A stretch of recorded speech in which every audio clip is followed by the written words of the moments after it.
Kebutuhan akan alat pelindung diri (APD) di RSUP Dr. Sarjito hingga kini masih tinggi, meski kemunculan kasus baru COVID-19 di DIY sudah tidak semasif masa awal wabah.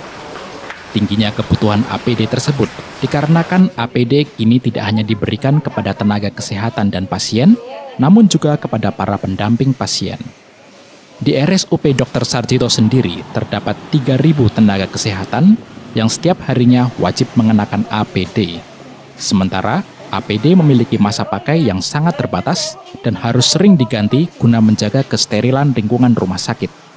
Karena tingginya kebutuhan APD ini, RSUP Dr. Sarjito masih membuka diri untuk menerima sumbangan APD dari berbagai pihak. Belum lama ini, RSUP Dr. Sarjito menerima bantuan berupa APD dan masker dari Bank Mandiri Taspen. Bank Plat Merah ini menyiapkan bantuan berupa 5.000 APD dan masker yang disebar ke 7 rumah sakit di 6 kota besar di Indonesia. Salah satunya adalah RSUP Dr. Sarjito yang menjadi rumah sakit rujukan COVID-19 di DIY. Kita harus bersahabat, bener dok ya. Karena ini kita nggak bisa pungkiri, ini sudah ada di sekeliling kita.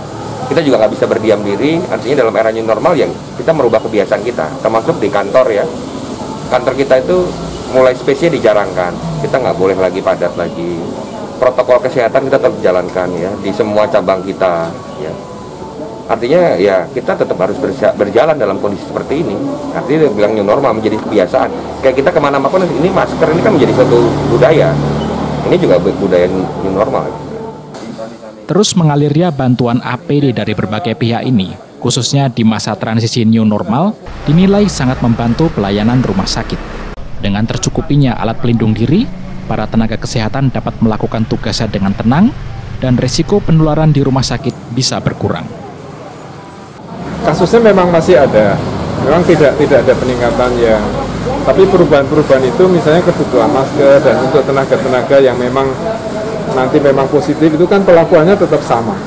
Nah itu memang masih diperlukan. Tentu saja kebutuhannya tidak sebanyak yang dulu karena semakin sedikit tenaga yang nanti akan harus masuk ke ruangan-ruangan isolasi dan sebagainya.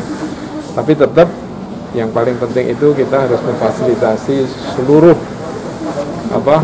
petugas, tidak hanya petugas ya, tapi juga pasien atau keluarganya, bahkan masyarakat kita fasilitasi dan selalu diberi penjelasan bahwa new normal itu bukan normal ya. Memasuki masa normal baru, permintaan pelayanan di RSUP Dr. Sarjito mulai meningkat setelah sempat mengalami penurunan pada periode April hingga Mei 2020. Di bulan Juli ini, rumah sakit melayani rata-rata 1.500 pasien rawat jalan per hari. Sementara pada periode awal wabah, permintaan layanan rawat jalan sempat menurun menjadi hanya 500 pasien per hari.